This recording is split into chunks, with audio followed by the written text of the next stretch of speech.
YouTube पे मेरी किसी भी वीडियो को सर्च करने के लिए आप यूट्यूब सर्च बार में क्लास के सामने अपनी क्लास लिखें। एक्सरसाइज के सामने जिस एक्सरसाइज का आप क्वेश्चन देखना चाह रहे हैं आप एक्सरसाइज लिखोगे तो आपके सामने उस एक्सरसाइज के तमाम क्वेश्चन आ जाएंगे। इसके बाद आपने जो भी आपकी बुक है, चाहे वो सिंगल जो नेशनल जो करिकुलम है उसका एसेंस ही लिख दें, नेशनल बुक फाउंडेशन किया तो NBF लिख दें, पंजाब बोर्ड किया तो PDB लिख दें, या पंजाब जो करिकुलम जो टेक्स्ट बुक बोर्ड है वो लिख दें, या KPK बोर्ड है, जिस पब्लिशर की भी आपकी बुक है ना आपने इस तरह वो लिखना है। आगे सर नदीम नवल लाजमी तौर पे लिखना है।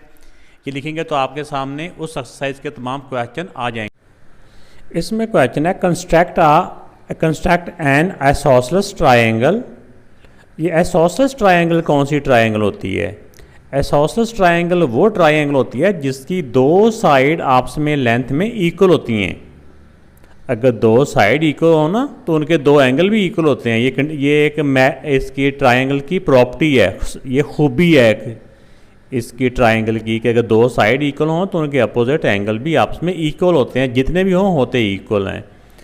तो अच्छा, दो साइड उसकी इक्वल होंगी तो वह आइसोसेलेस ट्रायंगल होगी। The length of its base की जो है ना वो लेंथ दी हुई है 8 centimetre and two angles on the base are 45 each.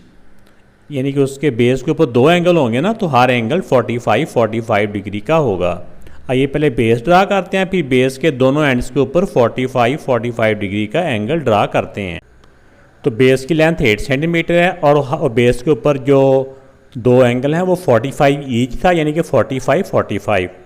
तो पहले हम इसका जो बेस है उसकी लेंथ ड्रा कर लेते हैं। 8 सेंटीमीटर है,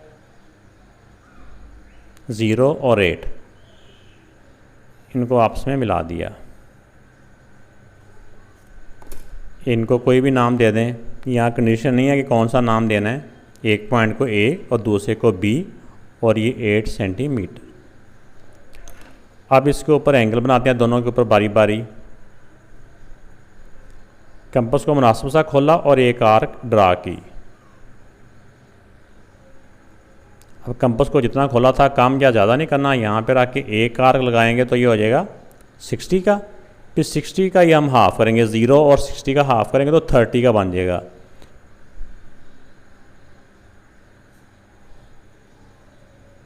असल में 45 का एंगल जो होता है ना ये 30 और 60 को हाफ़ करने से बनता है। पहले हमने 60 का फिर 30 के एंगल की तरफ आ रहे हैं।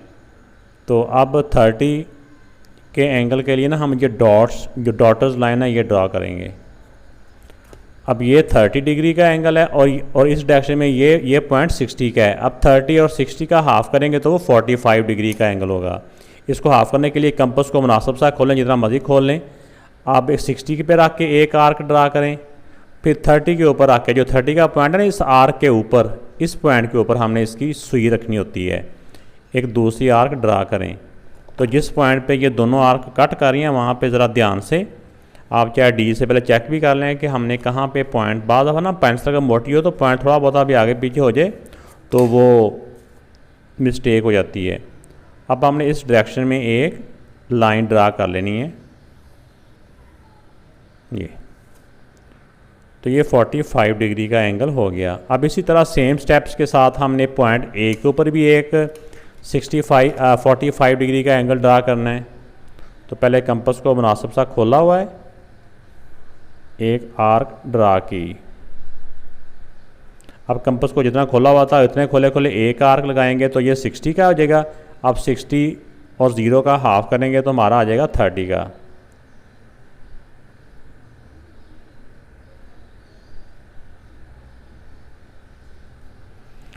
तो वैसे तो मैं डायरेक्ट भी ये इसकी लाइन लंबी ड्रा कर सकता हूँ, लेकिन आपको स्टेप बाय स्टेप समझाने का मकसद ये होता है कि आपको सारे स्टेप समझ में आ जाएं।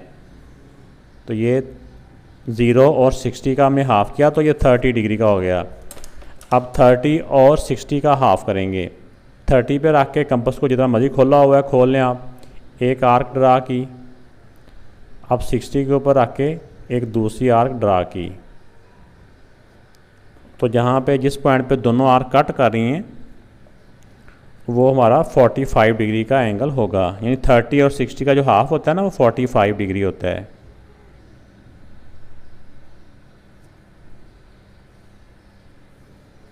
तो ये हमने 45 की डायरेक्शन में एक लाइन ड्रा की तो ये भी 45 डिग्री का एंगल था और ये वाला भी हमारा 45 डिग्री का एंगल था, ए बी और ये सी।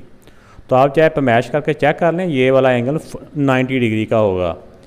ठीक है, ये दोनों साइड भी इक्वल होंगी और ये इस साइड के अपोजिट एंगल और इस साइड के अपोजिट एंगल ये भी आपस में इक्वल होंगे। चाहे दो एंगल इक्वल ड्रा कर लेना तो उनकी अपोजिट साइड ऑटोमेटिकली खुद ही इक्वल हो जाती हैं, जो भी होंगी इक्वली।